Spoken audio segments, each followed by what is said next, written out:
조갑제 TV 시청자 여러분 안녕하십니까? 2025년 3월 19일 오후 4시입니다. 국민의힘 울산 출신 김상욱 의원은 윤석열 대통령 탄핵 소추안에 찬성을 한 사람입니다. 경상도 출신 의원이 그런 입장을 취하기는 매우 어려웠을 것이라고 생각합니다. 그래서 김상욱 의원에 대해서는 이 합리적 국민들은 박수를 보내고 부정선거 음모론에 빠진 사람들을 중심으로 한 비합리적 성향의 보수라고 그래야 될까요? 막 자칭 보수 인사들은 아주 욕을 하고 있습니다.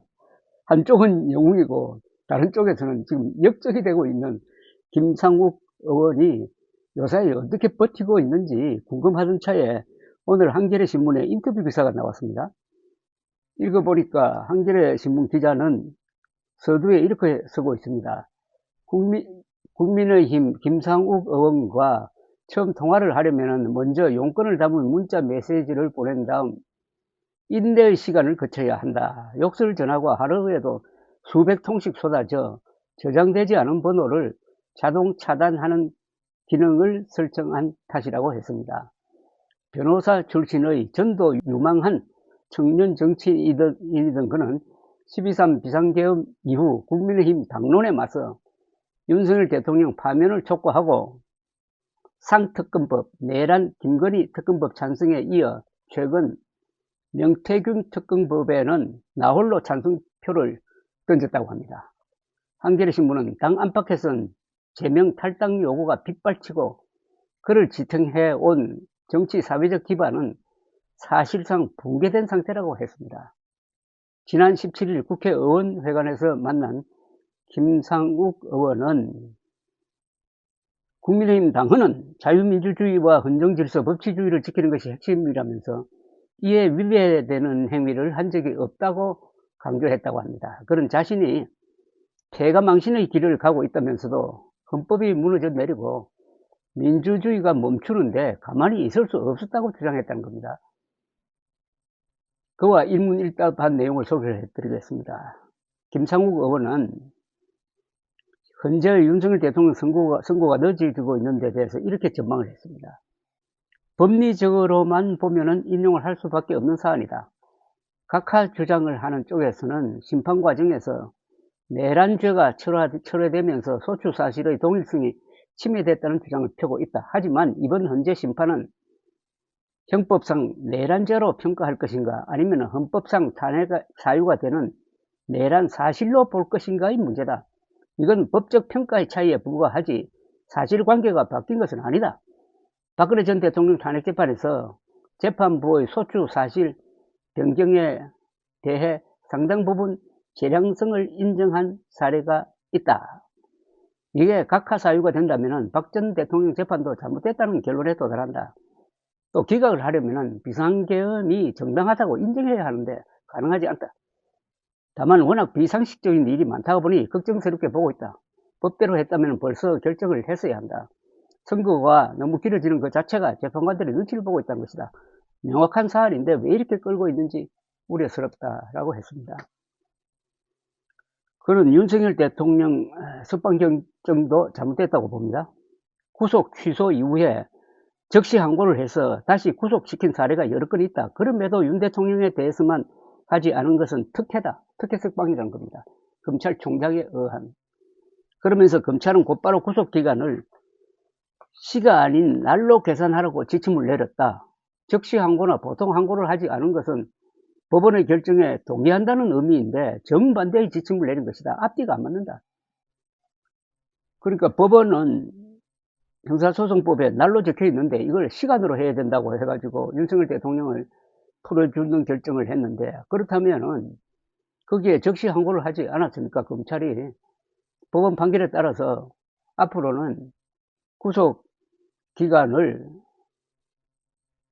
날이 아니라 시를 기준으로 해야 된다라고 해야 될 텐데 그러지 않고 지금까지 해오던 대로 날로 계산하라고 지침을 내렸다는 겁니다. 이거는 윤석열 대통령을 풀어주기 위해서 검찰이 일시적으로 윤석열 대통령에게만 특혜를 제공했다는 겁니다. 특혜를 제공했다는 겁니다.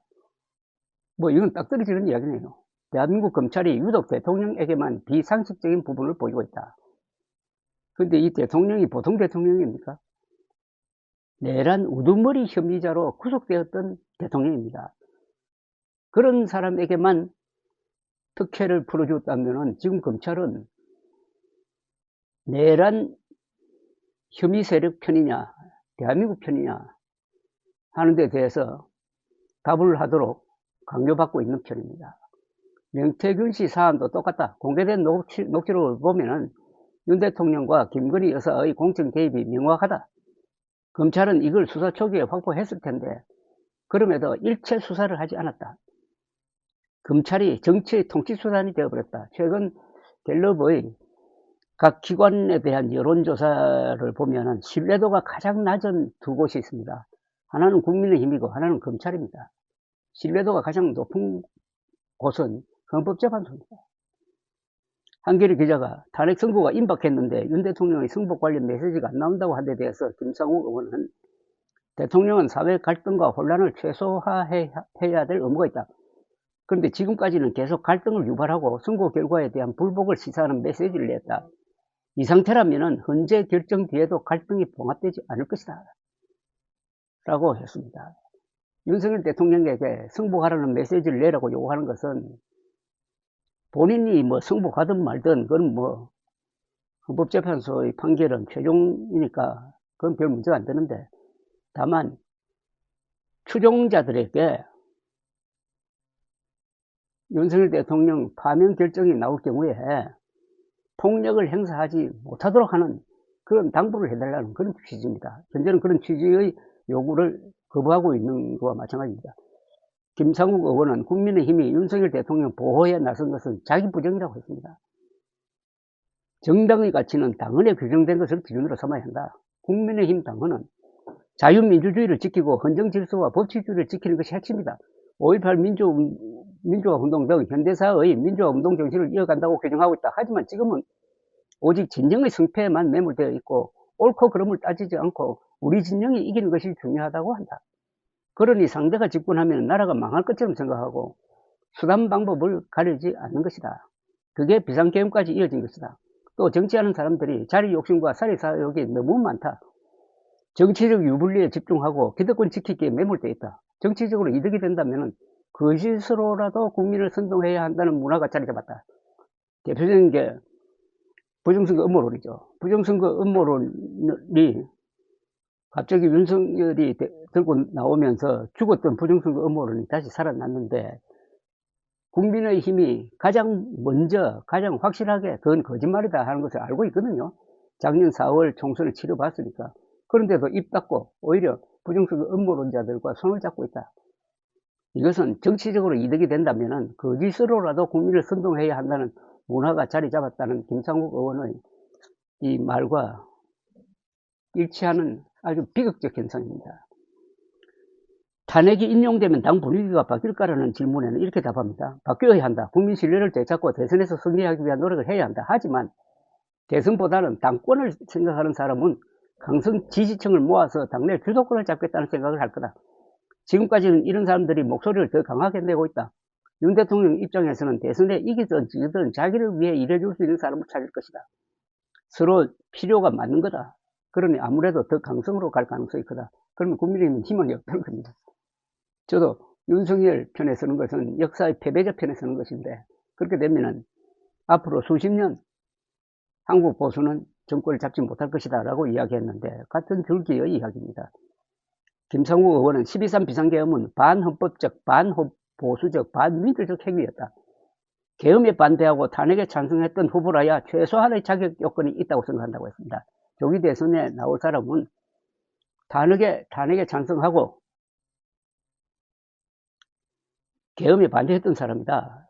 그렇지 않고 다른 사람이 나온다면은 이번 조기 대선은 또다시 윤석열 심판이 주제가 될 것이다. 그러면 국민의힘이 이길 방법이 없다는 겁니다. 그는 윤 대통령이 당내 경선에 영향을 미칠 것으로 보았습니다. 충분히 영향을 미칠 거라고 생각한다. 지금 윤 대통령이 중심이 되어서 강성 지지층 결집 현상이 벌어졌다. 이들은 윤 대통령을 보고 당을 지지하는 것이지 당을 보고 지지하는 게 아니다. 윤 대통령이 특정인을 지지한다고 하면 그 사람이 당내 경선에서 상당히 유리한 고지를 점할 수밖에 없다. 우리 당은 윤 대통령과 하루라도 빨리 단절해야 한다고 했습니다. 그런데 윤석열 대통령이 지지하는 후보는 본선에서 경쟁력이 무척 떨어진다는 이야기입니다. 이게 국민의힘의 딜레마고 국민의힘 지지층의 딜레마일 것입니다. 한겨레 기자가 당론과 너무 다른 행보를 보이고 있다고 하자 김상욱 의원은 당론과는 반대지만 당헌에 따르면 제가 맞다고 생각한다고 했습니다. 기자가 이 정도면 탈당하는 게 낫지 않나라고 물으니 당을 나가면 저는 편할 수는 있겠는데 제가 나가버리면 당을 건강하게 할 수 있는 세력이 줄어드는 거다. 또 보수주의자로서 보수의 가치를 추구하는 정치를 하고 싶고 우리 당이 정해져 있는 당헌에 따라서 정치 활동을 하고 싶다. 여기에 제가 위배된 것은 없다고 생각한다고 했습니다. 그는 같은 편으로부터 비난받고 있는 고충을 이렇게 설명했습니다. 속은 다 문드러졌다. 중앙보다 지역에서 괴롭힘이 더 심하다. 제가 완벽한 배신자로 되어 있으니까 사회적 따돌림과 비난, 헛소문 이런 게 엄청나다. 지역에서 김상욱을 지지한다. 김상욱이 옳다고 하면 보복을 당한다. 후원해도 거의 해체되었다. 사업하시는 분들은 저를 후원한다고 하면 사업을 못할 정도로 괴롭힘을 당하고 있다. 가족들이 힘들어하는 건 말도 못한다. 지난 주말에는 지역구에 있는 목욕탕을 갔더니 광주 목욕탕 가지 왜 울산으로 왔냐고 하시더라. 지역 언론도 적대식이다. 김상욱 울산에는 사과 안 하고 광주 가서 사과했다. 이런 제목을 뽑는다. 기자가 이 정도면 정치를 계속하기 어려운 것 아닌가라고 물었습니다. 김상욱 의원은 사실상 그 상황까지 왔다. 각오한 일이다. 계란으로 바위치기라서 언젠가는 너덜너덜 깨지고 패가 망신할 거다. 당내에서는 사형 선고받고 집행 기다리는 사람처럼 되어 있다. 정치를 그만한다 하더라도 역시 다시 돌아갈 수 있는 사회적 기반도 붕괴되었다. 다만 최대한 시간을 벌려고 한다. 역사는 경험이 누적이다. 제가 너무 빨리 무너지면 다음에 이런 일이 있을 때 누가 명예로운 불복종, 충성스러운 반대를 할 수 있겠나. 정치가 무섭고 잔인하다는 걸 잘 알지만 최대한 시간을 벌여야 되겠다는 생각이다 라고 했습니다. 기자가 침묵할 수도 있는데 굳이 본인 표현대로 패가 망신의 길을 선택한 이유가 뭔가라고 물었습니다. 국회의원으로서 헌법을 지키겠다고 선서했다. 말도 안 되는 비상계엄이 일어나서 헌법이 무너져 내리고 민주주의가 멈추는데 가만히 있는 게 더 이상한 거다. 지금도 탄핵 반대 집회 한 번만 왔다 가라 그러면 다시 회복된다고 하는 분들이 있다. 제 지역구 울산 남갑은 울산에서 가장 보수세가 강한 지역이다. 보수당 의원은 숨만 쉬고 있어도 3선, 여차하면 5선까지 보장되는 곳이라고들 한다. 또 울산 지역구 의원들이 다 20년 이상 선배들이어서 세월이 지나면 제가 자연스럽게 지역 정치권의 우두머리가 될 수 있다고 했다. 그걸 포기하니 지역에서는 저보고 또라이라고 이야기하는 사람들이 많다고 했습니다. 김상욱 의원은 탄핵 찬성을 후회하지 않는다고 합니다. 전혀. 오히려 태어나서 가장 잘한 일이고 가장 자랑스러운 일이다. 100번 그때로 돌아가도 똑같은 선택을 할 수밖에 없다. 이러려고 국회의원 됐나 보다 팔자구나 이렇게 생각하고 있다. 그냥 오늘 하루 버텨내자는 생각이다. 바람은 있다. 대한민국 정치가 조금이라도 건강해지도록 하는데 역할을 하고 싶다. 진영으로 나눠서 싸우는 정치가 아닌 가치를 추구하면서 정책 대결하고 서로 다름에서 배움을 얻는 정치 풍토를 만들고 싶다. 이걸 위해 필요한 게 소선거구제 폐지라고 생각한다. 또 대통령에게 너무 큰 권한이 집중되어 있어 문제가 생긴다. 개헌 논의에도 관심이 많다. 이번처럼 역사적으로 비극적인 일이 벌어졌을 때 가장 모범적이어야 할 사람들이 가장 비급해지는 일이 반복되지 않았으면 한다. 이 마지막 문장은 아주 철학적입니다. 이번처럼 비극적인 역사적 사건이 일어났을 때 가장 모범적으로 행동해야 할 사람이 가장 비겁하게 행동하더라는 겁니다. 누가 그런지 여러분들도 잘 아실 것이라고 생각합니다. 김상욱 의원에게 여기 뜻을 같이 하는 사람들은 구체적으로 행동으로 이분을 도와줘야 합니다. 흔히 애국은 손과 지갑으로 표현된다고 합니다. 마음으로 하는 애국, 마음으로 누구를 지원하는 거 그거 필요 없습니다. 행동으로 해야 됩니다. 그 행동 구체적으로 말하면 손으로 하거나 또는 지갑으로 하거나 아니면 손과 지갑으로 다 같이 하는 거죠. 감사합니다.